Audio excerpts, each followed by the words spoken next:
ओम नमो भगवते वासुदेवाय। स्वागत है आप सभी का श्रीमद् भागवत पुराण की कथा में। आज हम 70वें दिन में दशम स्कंद का 75वां अध्याय शुरू कर रहे हैं। धर्म की ने अब वृथ सुनाना, गगन दुबे बाजे नाना, जेहि विधि मंगल बाजे बाजे, द्रोदन मणि मन लाजे।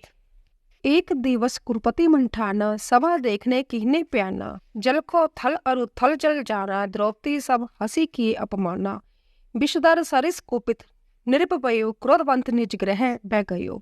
श्री सुखदेव जी बोले, हे परीक्षित, उस जग में तुम्हारे दादा धर्मराज युधिष्ठिर ने संपूर्ण कार्य तथा विधि बांट दिए थे। भीमसेन को भोजनालय का प्रबंध दिया, दुर्योधन को कोषाध्यक्ष बनाया ताकि ईर्ष्यावश खूब धन खर्च करे और ब्राह्मण अनाथ दिनों को बहुत सा दान मिले। सहदेव को अवगतों के स्वागत सत्कार का प्रबंध दिया गया। अर्जुन को गुरुजनों की सेवा सुरक्षा को कार्य दिया गया। भगवान श्री कृष्णचंद्र ने आए हुए अतिथियों के पाप पखारने का कार्य किया। द्रौपदी ने भोजन परोसने का कार्य किया। दानवीर कर्ण को दान देने का कार्य दिया। इसी भांति सत्या की विकर्ण भूषरवा विदुर जी आदि सभी को यथायोग्य कार्य सौंपे गए। हे परीक्षित, जब जग समाप्त होने पर गंगा जी में जग अंत अब भृतु स्नान युधिष्ठिर कर रहे थे, तब आकाश से पुष्पों की वर्षा होने लगी। सभी राजा लोगों ने सम्राट युधिष्ठिर के स्नान करने के पश्चात गंगा जी में स्नान किया। फिर अनेक प्रकार के वस्त्र आभूषणों से सज धज कर धर्मराज युधिष्ठिर को एक विशाल हाथी पर चढ़ा, उन पर उत्तम शस्त्र लगाए, उनको चारों ओर से घेर कर चलने लगे। उस समय की शोभा अवर्णनीय थी। चक्रवर्ती सम्राट युधिष्ठिर महारानी द्रौपदी आदि रानियों के साथ सुंदर रथ पर सवार होकर अपने प्यारे श्री कृष्णचंद्र तथा पांडवों और राजा लोगों से गिरकर इंद्रप्रस्थ में पधारे।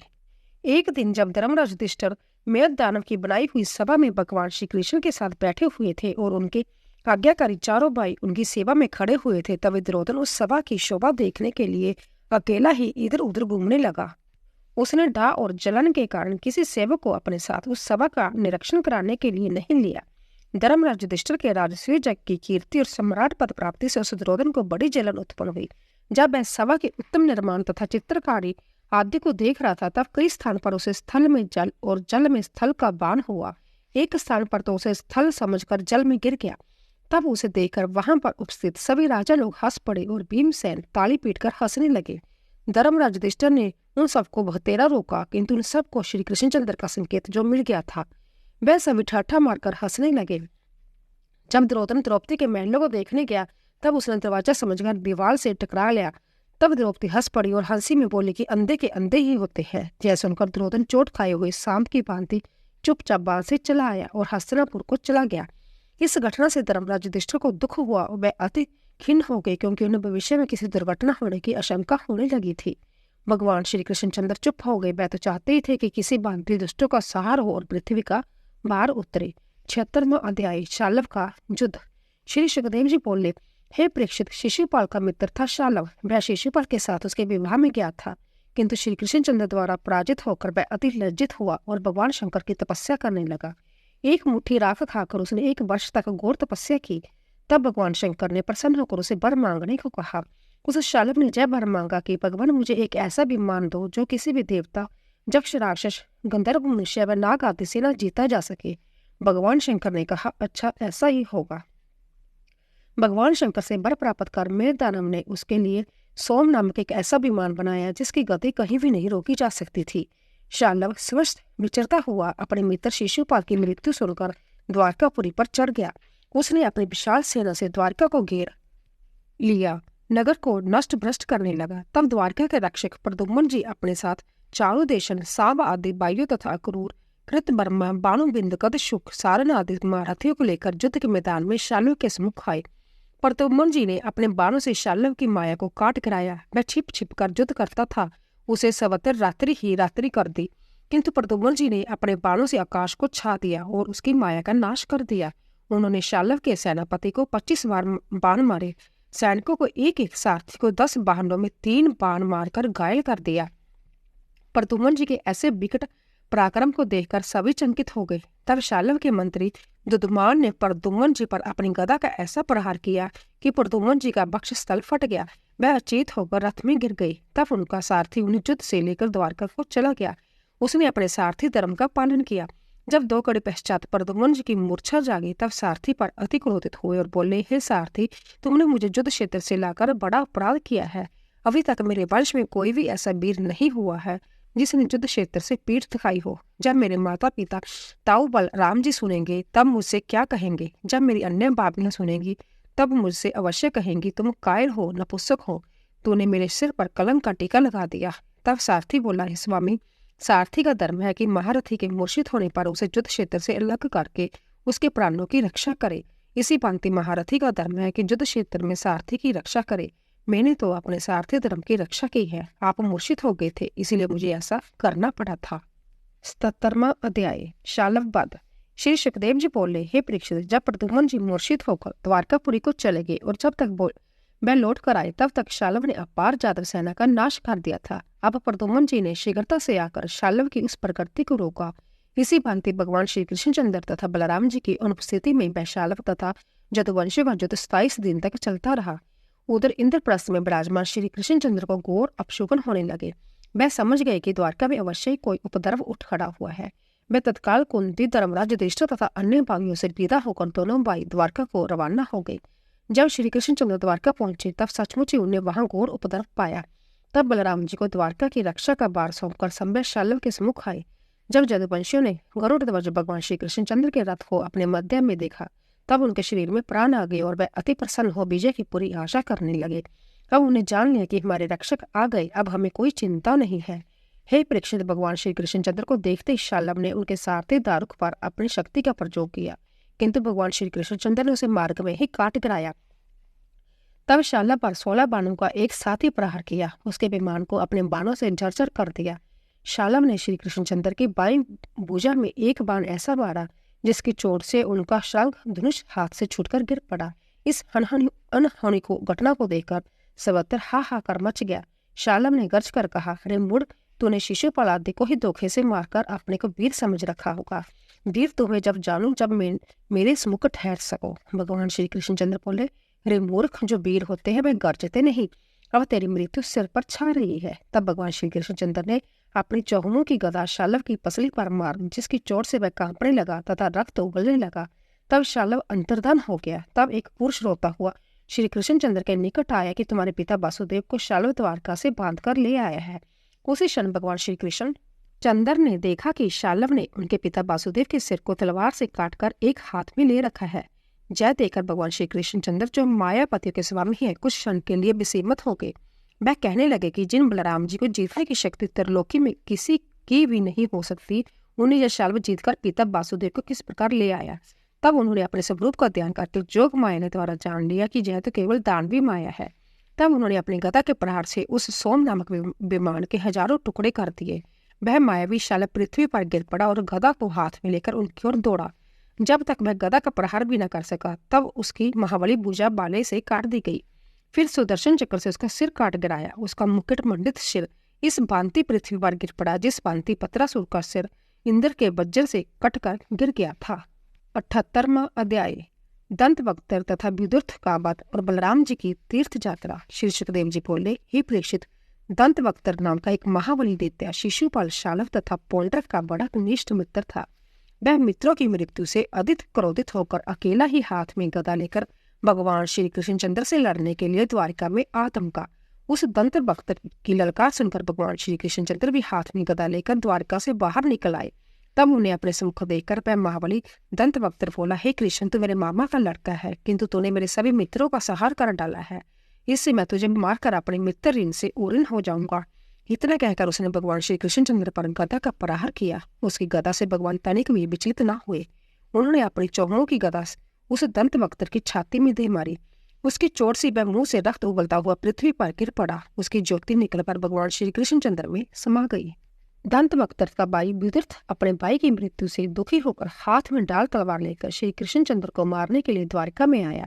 तब भगवान श्री कृष्णचंद्र ने अपने चक्कर से उसे मार डाला।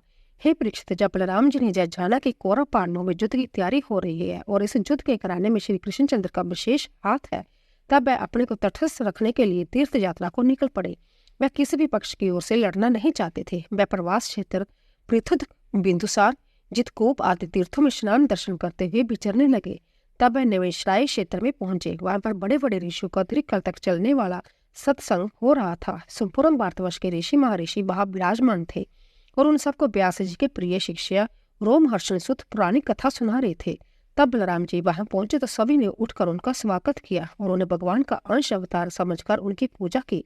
किंतु उन रोमहर्षण जी ने, जो व्यास गद्दी पर विराजमान थे, ना तो उठकर प्रणाम ही किया और ना ही उनका कोई स्वागत किया। वह सूत जी ज्यों के त्यों अपने आसन पर बैठे रहे। जय देकर बलराम जी को बड़ा क्रोध आया। मैं बोले, जय नीच विलोम कुल क्षत्रिय के द्वारा ब्राह्मणी के गर्भ से उत्पन्न सूत अभिमान वश बड़े बड़े महात्माओं से ऊपर बैठा है। इसको अपने ज्ञान का अधिक घमंड है। इसने जानबूझकर मेरा तिरस्कार किया है। जय पापी है, उदंड है, दंड का भागी है, वध करने योग्य है। ऐसे कहकर उन्होंने वहां पड़ी हुई कुश की नोक से उन रोमहर्षण पर प्रहार किया। जट रोमहर्षण मर गए। उनके इस कृत्य को देखकर सभी ऋषि महर्षि हाय हाय करने लगे और बलराम जी से बोले, हे भगवान, आपने सूत जी को मारकर अच्छा नहीं किया। हम लोगों ने ही उन्हें व्यास गद्दी पर बैठाया है। हमारा दीर्घकाल चलने वाला सत्संग अब किस प्रकार समाप्त होगा। आपने बिना सोचे समझे अनजान से ऐसा काम कर डाला। आपको ब्रह्म हत्या का पाप लगा है, इसीलिए आप इस ब्रह्म हत्या का प्रायश्चित अवश्य कीजिए। यदि आप ऐसा न करेंगे तो आपके ना करने से सभी मनुष्य ऐसा ही आचरण करने लगेंगे, जिसके कारण फिर पाप की वृद्धि होगी। आपका अवतार तो धर्म की रक्षा के लिए ही हुआ है।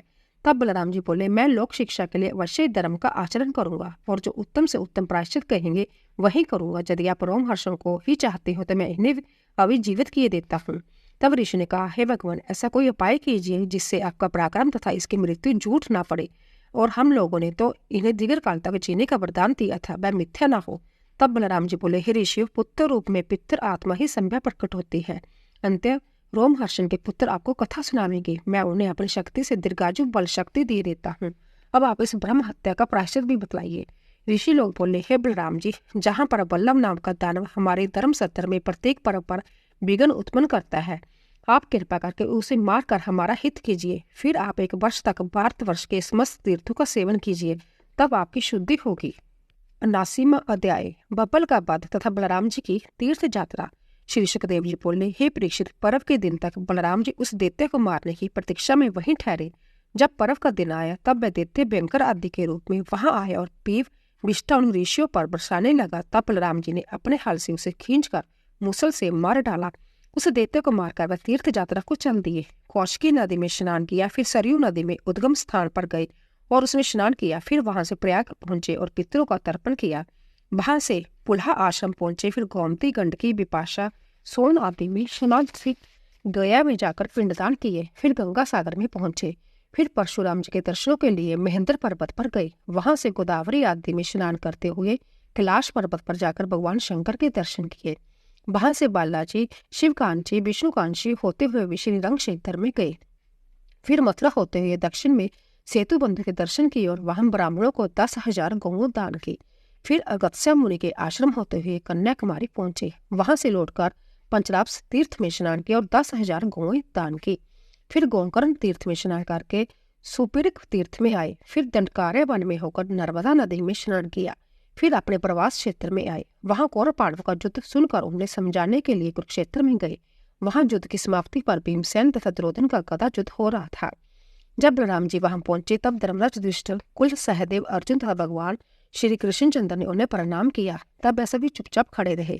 उन्हें बेया था कि न जाने बलराम जी क्या आज्ञा दे तथा क्या कार्य करने से इस समय जहां पधारे हैं।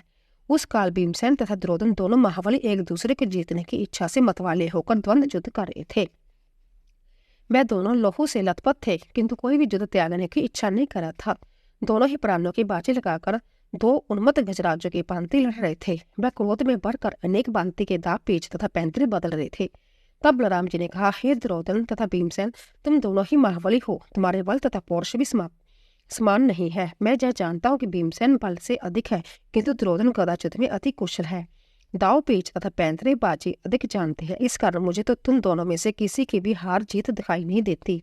अब तुम लोग व्यर्थ में मत लड़ो। जो होना था सो हो गया, अब युद्ध बंद कर दो, इसी में तुम्हारी भलाई है। किंतु हे परीक्षित, वह तो शत्रु भाव के रंग में ऐसे डूब चुके थे कि उन्होंने बलराम जी के कथन पर तनिक भी ध्यान नहीं दिया और दोनों बराबर युद्ध करते रहे। उसी समय दुर्योधन को मारने की इच्छा से भगवान श्री कृष्णचंद्र का संकेत पाते ही जब दुर्योधन ने उछलकर भीमसेन पर गदा का प्रहार किया, तभी भीमसेन ने अपनी विशाल गदा घुमाकर दुर्योधन की जांग में मारी, जिसकी लगते ही जांग टूटकर गिर पड़ी और दुर्योधन पृथ्वी पर गिर पड़ा। तब भीमसेन ने क्रोध में आकर एक लात उसके सिर में मारी। इस अमानुषी अत्याचार को देखकर बलराम जी को अति क्रोध आया और मुसल लेकर भीमसेन को मारने दौड़े। वह बोले, रे मूर्ख, तूने गदा युद्ध नियम के विरुद्ध आचरण करके उसके कटी भाग से नीचे जांग में गदा मारी है। दूसरा अपराध यह कि गिरने पर भी उसके सिर में लात मारी है, जिस पर राजमुकुट सदा विराजमान रहता है, जिसके लिए पृथ्वी के राजा अपना सिर झुकाते हैं। तब भगवान श्री कृष्णचंद्र ने बलराम जी को रोककर उन्हें शांत किया और उस दुर्योधन के अत्याचार तथा भीमसेन की प्रतिज्ञा उन्हें समझाई। तब बलराम जी जैसा कुछ श्री कृष्णचंद्र की इच्छा समझकर वहां से द्वारका चले गए।